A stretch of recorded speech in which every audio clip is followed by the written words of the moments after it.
नमस्कार दोस्तों, आप सभी का स्वागत करते हैं यूकेएसएससी एंड यूकेपीएससी क्रैकर में। तो उत्तराखंड लोक सेवा आयोग द्वारा प्रवक्ता लेक्चरर के पदों पर भर्ती विज्ञापन निकाला जाएगा जो कि 2023 में रहने वाला है। तो कितने पद इसमें रहने वाले हैं, कौन कौन सी योग्यताएं इसमें मांगी जाएंगी और क्या शैक्षणिक अहिता रहने वाली है, और साथ में बात करेंगे कि सिलेबस किस तरीके का रहने वाला है। तो जो विज्ञप्ति जारी की जाएगी उसमें 1000 पद जो है रहने वाले हैं। 1000 प्लस पद आपको ही इसमें देखने को मिलेंगे। तो कौन कौन से विषय उसमें रहने वाले हैं, तो इसमें आपका समाजशास्त्र, भूगोल, अर्थशास्त्र, ठीक है, इतिहास आपका रहेगा, फिजिक्स, भौतिक विज्ञान रहेगा, रासायनिक विज्ञान रहेगा, गणित रहेगा, मनोविज्ञान और अंग्रेजी। तो सारे विषयों में जो है आपकी वैकेंसी निकाली जाएगी, जिसमें कि आपकी जो योग्यता रहने वाली है, आपका जो है पीजी होना चाहिए, पोस्ट ग्रेजुएशन होना चाहिए, साथ में या तो आपका बीएड होने चाहिए। ठीक है, तो आप देख सकते हैं अनिवार्य अहिता किस तरीके से रहने वाली है। तो भारत में विधि द्वारा स्थापित किसी भी विश्वविद्यालय से आपका जो है पोस्ट ग्रेजुएशन, ठीक है, जो आपका ये होना चाहिए, साथ में आपका क्या है बीएड फिर या फिर आपका एलटी डिप्लोमा होना अनिवार्य इसमें मांगा गया है। ठीक है, एलटी डिप्लोमा या होना चाहिए या फिर आपका बीएड होना चाहिए। ठीक है, तो बीएड की उपाधि आपकी जो है शिक्षा शास्त्र में बीएड की उपाधि होनी चाहिए। तो सभी में आपका ये मांगा जाएगा। और से कौन कौन से जो है विषय इसमें रहने वाले हैं, तो सभी की जो क्वालिफिकेशन है वो सेम रहेगी। आपका जो है पोस्ट ग्रेजुएशन होना चाहिए और साथ में बीएड की डिग्री आपके पास होनी चाहिए। तो जीव विज्ञान में आप देख सकते हैं किस तरीके से रहने वाला है। तो सेम रहेगा, जो आपका पोस्ट ग्रेजुएशन रहेगा वो उसी विषय से रहेगा जिस विषय से आप लोग फॉर्म भरेंगे। जैसे कि आप लोग फिजिक्स से भरेंगे तो आपका जो पोस्ट ग्रेजुएशन है उसमें आपका फिजिक्स का सब्जेक्ट्स होना जरूरी है। जैसे कि यहाँ पे आपको बॉटनी दिख रहा होगा, तो इसमें आपका पोस्ट ग्रेजुएशन होना अनिवार्य रहेगा और साथ में आपका बीएड या फिर एलटी डिप्लोमा होना चाहिए। ठीक है, तो इस तरीके से आप लोग संस्कृत में देख सकते हैं, कला में देख सकते हैं और कृषि में देख सकते हैं। ठीक है, तो इस तरीके से ये रहने वाला है। तो ये जो मैं नोटिफिकेशन आपको दिखा रहा हूँ ये 2020 का है, जिसमें कि आपकी 571 पोस्टें निकाली गई थी। ठीक है, जिसमें कि 544 जो पोस्टें थी वो आपकी जनरल कैंडिडेट्स के लिए थी और 27 पोस्टें इसमें महिलाओं के लिए रिजर्व थी। ठीक है, तो इसमें 2 कैडेट रहते हैं, जिसमें कि महिलाओं का अलग से रहता है और पुरुषों का भी अलग से रहता है जनरल। ठीक है, महिलाएं जो हैं वो जनरल कैडर में आ सकती हैं, लेकिन जो 27 पोस्ट हैं जो अलग से रिजर्वेशन रहता है महिलाओं के लिए, तो उसमें आप सिर्फ महिला ही आवेदन कर पाएंगी। अब बात कर लेते हैं कि इसमें आयु सीमा किस तरीके से रहने वाली है, वेतनमान किस तरीके से रहने वाला है। तो लेवल 8 की ये वैकेंसी रहने वाली है, परमानेंट वैकेंसी ये रहती है, जिसमें कि 47,000 से लेके 1.5 लाख तक जो है आपका वेतनमान इसमें रहेगा। ठीक है, तो ये आपका वेतनमान इसमें रहने वाला है। आयु सीमा की अगर हम बात करें तो आयु सीमा आपकी 21 वर्ष से 42, ठीक है, 42 वर्ष तक आपकी आयु सीमा होनी चाहिए। जो आयु की गणना होगी वो आपकी 1 जुलाई से गणना की जाएगी, जो कि 2023 रहेगा, क्योंकि ये विज्ञप्ति आपकी 2023 में आपको देखने को मिलेगी। ठीक है, तो आयु ये रहेगी। इसमें आपको SC ST OBC को जो है रिलैक्सेशन मिलेगा। जैसे कि OBC को आपको 3 साल का, SC ST फिजिकल हैंडीकैप को जिस तरीके से मिलता है 5 साल का, और उनको आपका फिजिकल हैंडीकैप को 10 साल का रिलैक्सेशन मिलेगा। तो ये जो भर्ती आपकी निकाली जाएगी इसमें अदर स्टेट के कैंडिडेट्स भी अप्लाई कर सकते हैं, लेकिन वो सिर्फ जनरल कैटेगरी से ही अप्लाई कर पाएंगे।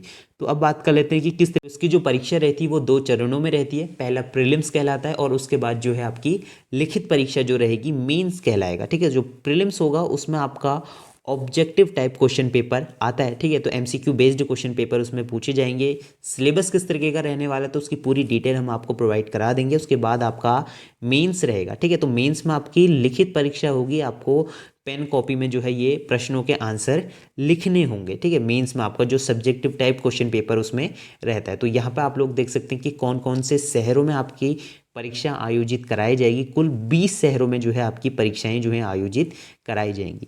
जो आपकी लिखित परीक्षा होगी, जो ऑब्जेक्टिव टाइप क्वेश्चन पेपर होगा, उसमें आपकी नेगेटिव मार्किंग भी रहने वाली है। तो आप लोग अच्छे से जो है अपने आंसर्स को लिखिएगा। इसके तो क्वालिफाइंग जो मार्क्स इसमें रहते हैं, अनारक्षित हो गया आपका 45% जो आपके मार्क्स होने चाहिए, जिसमें कि आप लोग क्वालिफाई कर पाएंगे।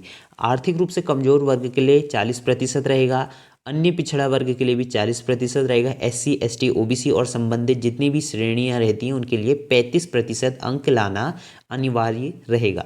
ठीक है, तो इससे पहले जो एग्ज़ाम रहा था, जो लेक्चरर की भर्ती आई थी, तो उसमें मैथ्स के लोग क्वालिफाई नहीं कर पाए थे और काफ़ी सीटें जो है मैथ्स की खाली छूट गई थी। ठीक है, तो इस तरीके से आप लोगों को मेहनत करनी होगी, क्योंकि काफ़ी टफ इसका एग्जाम पेपर रहता है, तो काफ़ी लोग तो इसको क्वालिफाई तक नहीं कर पाते हैं। ठीक है, तो 2022 में प्रवक्ता के जो रिक्त पद हैं, तो आप लोग देख सकते हैं विषयवार आपके रिक्त पद कुछ इस तरीके से रहने वाले हैं। ठीक है, तो ये आपके 2022 का डाटा निकल के आया है, और जो आपकी वैकेंसी आएगी वो 1000 पदों में निकलने वाली है। ठीक है, तो 1000 पदों में ये पदों की संख्या बढ़ाई व घटाई जा सकती है। तो हम देख सकते हैं कि आप लोग हिंदी विषय में आपके 195 पद रहने वाले हैं।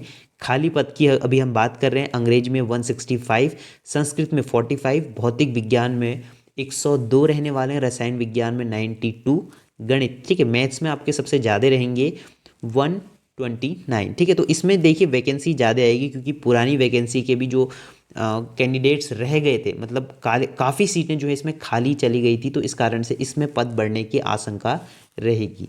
जीव विज्ञान में आपका रहेगा 109, ठीक है, 109 रहेगी। नागरिक शास्त्र में 104 रहेगी, अर्थशास्त्र में 107 रहेगी, इतिहास में 64, भूगोल में 78 रहेगी, समाजशास्त्र में 21 रहेगी, कला में जो है आपकी 31 रहेगी, मनोविज्ञान में 18 और कृषि में 8। ठीक है, तो ये जो है आपका खाली पदों का विवरण आप देख सकते हैं। तो अब बात कर लेते हैं कि कितने जो है आपके पद इसमें जो स्वीकृत होंगे, जो आपके रिलीज़ होने वाले हैं, उसमें आप लोग मोटा मोटा अगर आप हिसाब लगाएंगे तो 1000 वैकेंसी अगर निकलती है, तो आप लोग इस हिसाब से अगर ये भी पोस्ट अगर आप मान के चलें तो कुछ इसी तरीके का आपको डाटा देखने को मिलेगा। ठीक है, जनरल कैटेगरी की ये पोस्ट आप देख सकते हैं। तो हिंदी के आप लोग मान के चलिए 100 से लेके 120 तक पोस्टें इसमें निकलेंगी। अंग्रेजी का भी कुछ इसी तरीके का रहेगा। सबसे ज़्यादा पोस्टें जो आपकी निकलेंगी वो आपकी निकलेंगी रसायन शास्त्र में, जीव विज्ञान में, फिजिक्स में, ठीक है, भूगोल शास्त्र में और मैथ्स में। और विभागों में भी, मतलब और विषयों में भी जो है आपकी सीटें निकलने वाली है, तो उसका भी अपडेट मैं आपको प्रोवाइड करा दूंगा। तो अब बात कर लेते हैं कि सिलेबस किस तरीके का रहने वाला है। तो ये आपका लेक्चरर का सिलेबस रहने वाला है, जिसमें कि 200 प्रश्न रहेंगे, 200 अंकों के, और 3 घंटे का जो है आपको समय मिलेगा। ठीक है, तो ये आपका MCQ बेस्ड क्वेश्चन पेपर रहने वाला है। ठीक है, तो आपकी जो प्रारंभिक परीक्षा जिसे हम कहते हैं वो रहेगी। तो लिखित परीक्षा हेतु जो विषय सूची है आपके देख सकते हैं कौन कौन से सब्जेक्टों में क्या क्या सिलेबस इसमें रहने वाला है। सबसे पहले हम बात करेंगे हिंदी में किस तरीके का सिलेबस रहेगा। तो आप लोग हिंदी के टॉपिक्स देख सकते हैं कि कौन कौन से टॉपिक से आपके प्रश्न बनेंगे। हिंदी साहित्य का इतिहास, ठीक है, तो इस तरीके से आप देख सकते हैं काव्य इसमें पूछे जाएंगे, और आधुनिक हिंदी साहित्य, ठीक है, तो ये आप लोग इसका मैं पूरा टेलीग्राम में आपको प्रोवाइड करा दूंगा, तो वहाँ से जाके आप लोग देख सकते हैं। तो ये पूरा आपको हिंदी का विवरण इसमें आप लोग देख सकते हैं कि क्या क्या टॉपिक दिए गए हैं। अब बात कर लेते हैं कि इंग्लिश का किस तरीके से रहेगा। तो इसमें पोएट्री हो गया, आपका ऐसे हो गया, नोवेल हो गया, ड्रामा हो गया, शॉर्ट स्टोरी हो गया। तो इस तरीके का आपका इंग्लिश का जो है सब्जेक्ट रहेगा। ठीक है, इंग्लिश के जो टॉपिक आप लोग देख सकते हैं। तो काफ़ी लंबी ये PDF आपको दिखेगी। तो संस्कृत का आप सिलेबस देख सकते हैं किस तरीके का सिलेबस आपका रहने वाला है। वैदिक साहित्य इसमें पूछा जाएगा। ये जो आप लोग देख रहे होंगे ये सिर्फ टॉपिक हैं, इसके अंदर भी काफ़ी डीप जो है रहता है। ठीक है, तो इस तरीके का आपका जो संस्कृत का सिलेबस वो है रहेगा। तो इसकी PDF मैं आपको प्रोवाइड करा दूंगा। अब आएगा आपका भौतिक विज्ञान का।